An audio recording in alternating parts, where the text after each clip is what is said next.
ওরা আপনার রিজিক, শোনেন এই জায়গাটা ভালো করে শোনেন, ওরা আপনার ভিতরে একটা টেনশন ঢুকিয়ে দিয়েছে, পরিবারের মাধ্যমে হোক আর সমাজের মাধ্যমে হোক, অথবা এই আপনার এই সোসাইটির মাধ্যমেই হোক, রাষ্ট্রের মাধ্যমে হোক না কেন, টেনশনটা হচ্ছে যে আপনার বেকারত্ব আপনাকে দূর করতে হবে। রিজিকের পেরেশানি আপনার ভিতরে ঢুকিয়ে দিয়েছে। প্রতিটা যুবককে জিজ্ঞাসা করেন, দেখবেন পেরেশান যে খাবো কি আর জীবনে করবোটা কি,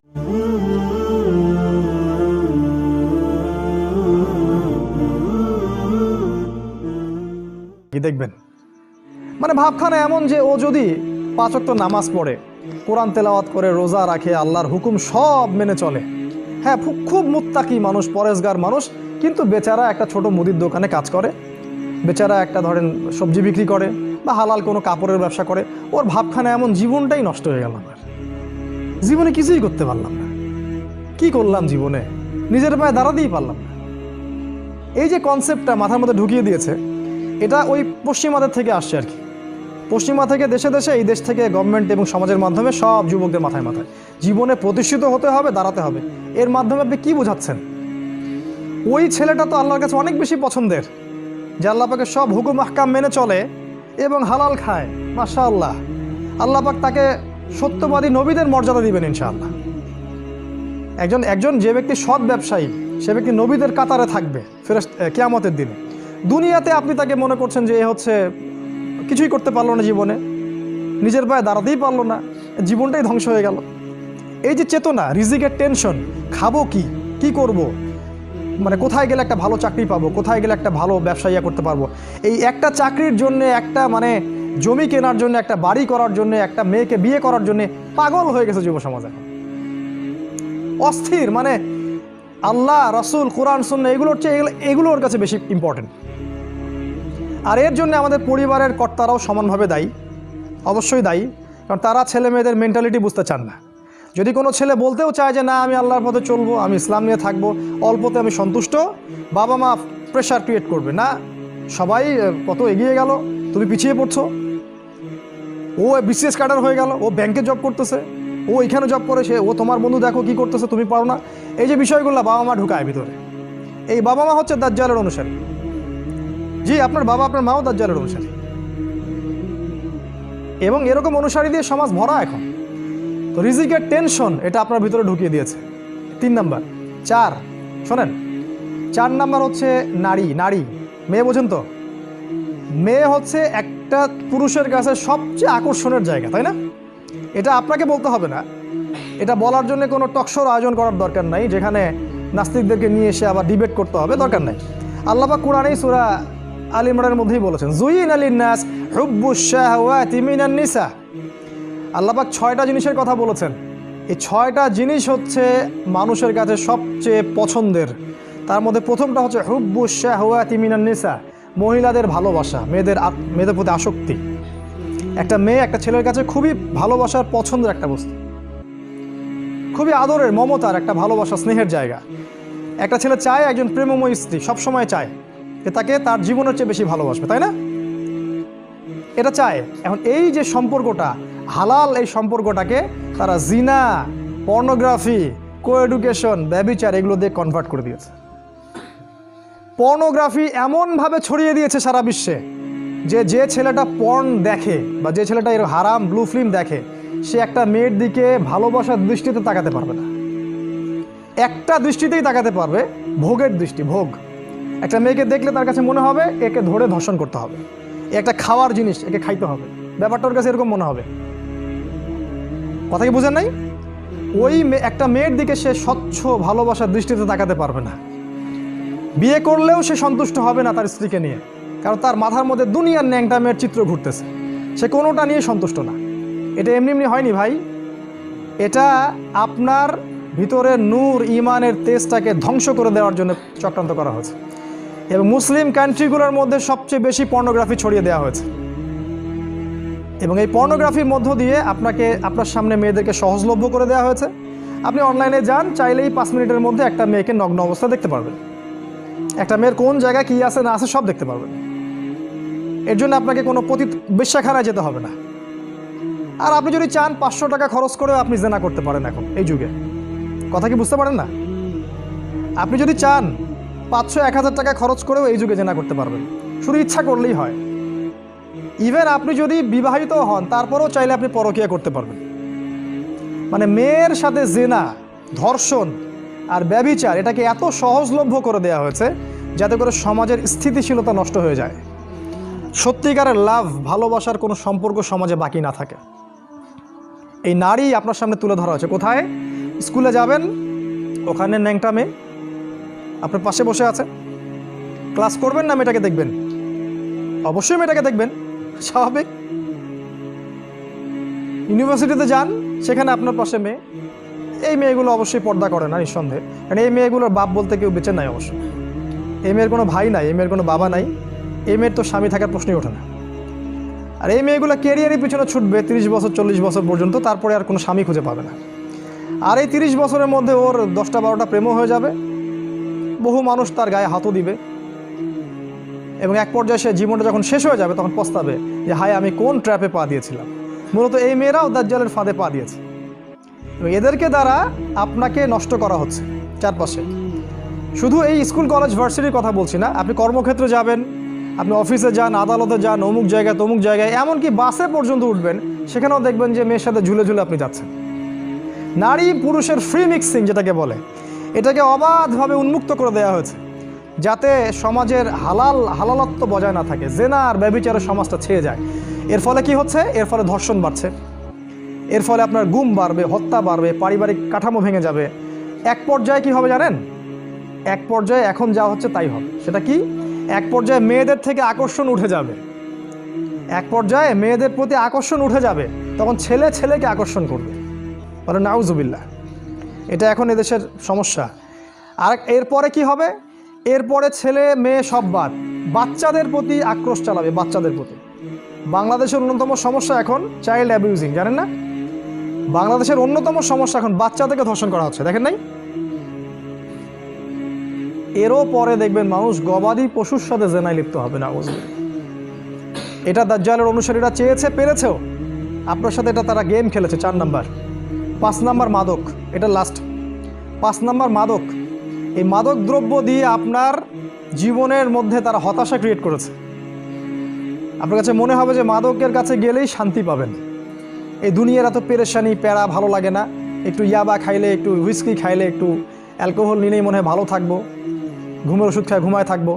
যুবকদের মধ্যে এই জিনিসগুলো তারা ঢুকিয়ে দিয়েছে।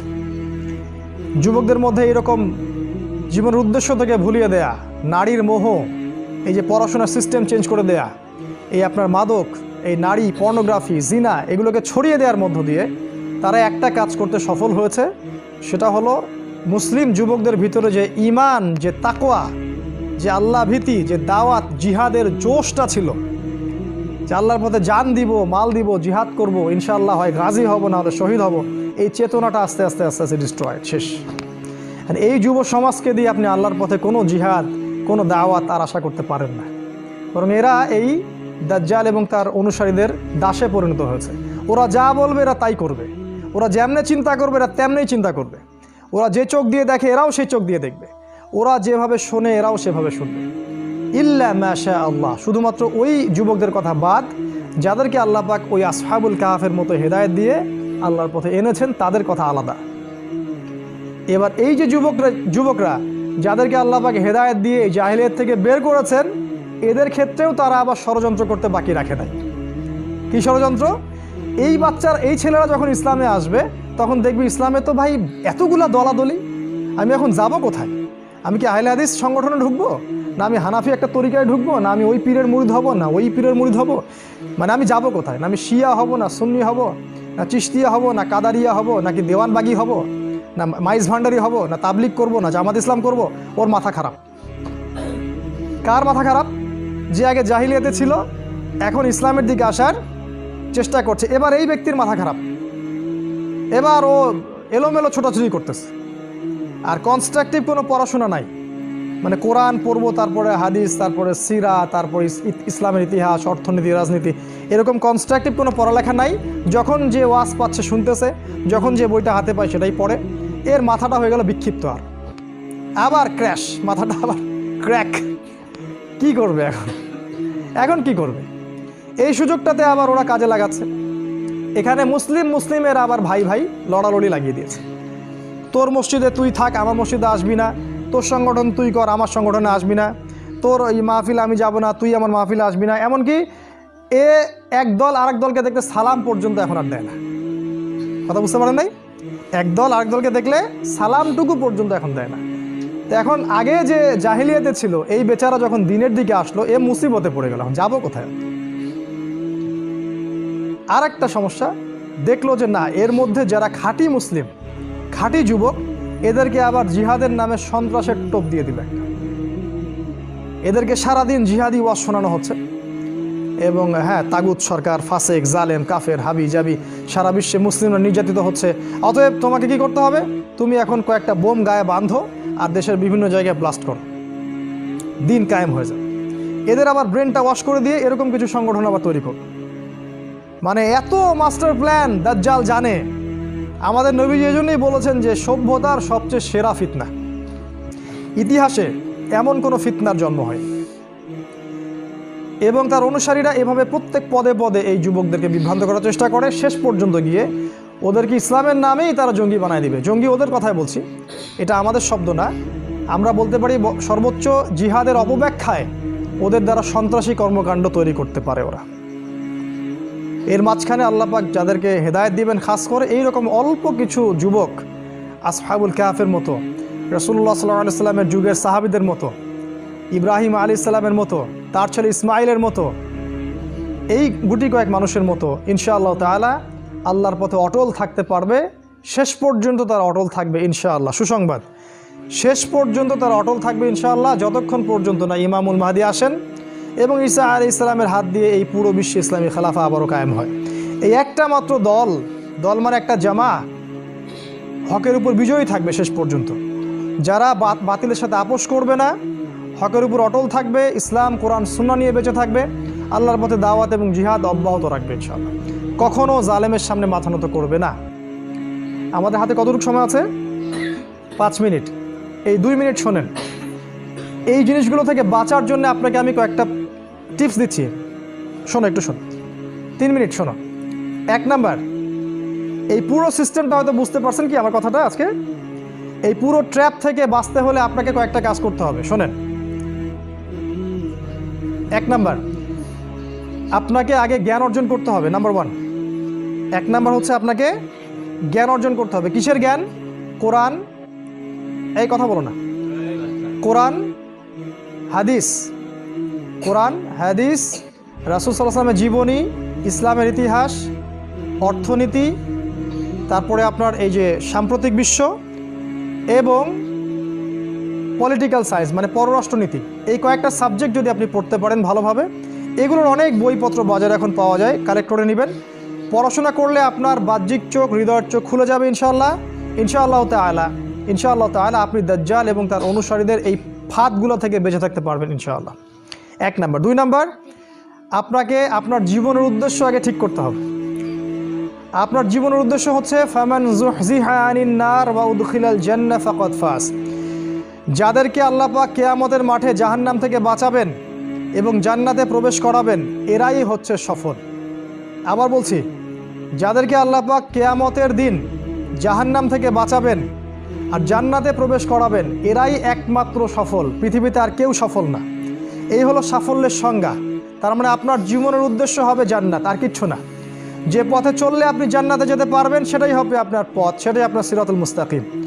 আর যে পথগুলো আপনাকে আল্লাহ থেকে সরিয়ে দিবে, ইসলাম থেকে সরিয়ে দিবে, সেই পথ নিঃসন্দেহে দাজ্জাল এবং তার অনুসারীদের পথ, ওই পথে যাবেন না।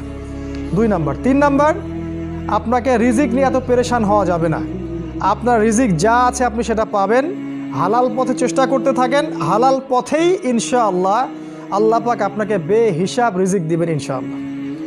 যদি সবজি বিক্রি করতে হয়, কাপড় বিক্রি করতে হয়, তারপরেও সুদী ব্যাংকের চাকরিতে জড়াবেন না, ঘুষ দিবেন না, দুর্নীতি করতে হয় এমন জায়গায় জব নেবেন না, প্রতারণা করতে হয় এমন ব্যবসায় যাবেন না। হালাল খান, আপনার অল্প রিজিক আল্লাহ পাক বারাকা দিবেন ইনশাআল্লাহ। 4 নাম্বার, সামর্থ্য হয়ে গেলে দ্রুত বিয়ে করে ফেলুন। সামর্থ্য হয়ে গেলে দ্রুত বিয়ে করেন এবং বাড়ির গার্ডিয়ানদেরকে আমরা বলছি বিয়ে দিয়ে দেন। বিয়ে দিয়ে দেন, ওর জীবনে সুকুন প্রশান্তি নেমে আসবে ইনশাআল্লাহ। ও এলোমেলো লাইফ লিড করবে না। আর যদি না দেন তাহলে ও হাজারো মেয়ের সাথে জেনা করতে পারে, অশ্লীল কাজ করবে, গোপনে পাপ করবে, ফ্রি মিক্সিংয়ে যাবে, আর অনেক পাপ সে করবে, ধর্ষণ করতে পারে। তো ছেলেকে ধর্ষণকারী বানানোর জন্য আপনি পিতাও দায়ী। ওকে দ্রুত ওর ম্যাচুরিটি হয়ে গেলেই, শারীরিক মানসিক ক্ষমতা আছে, অর্থনৈতিক ক্ষমতা আছে, বিয়ে দিয়ে দেন।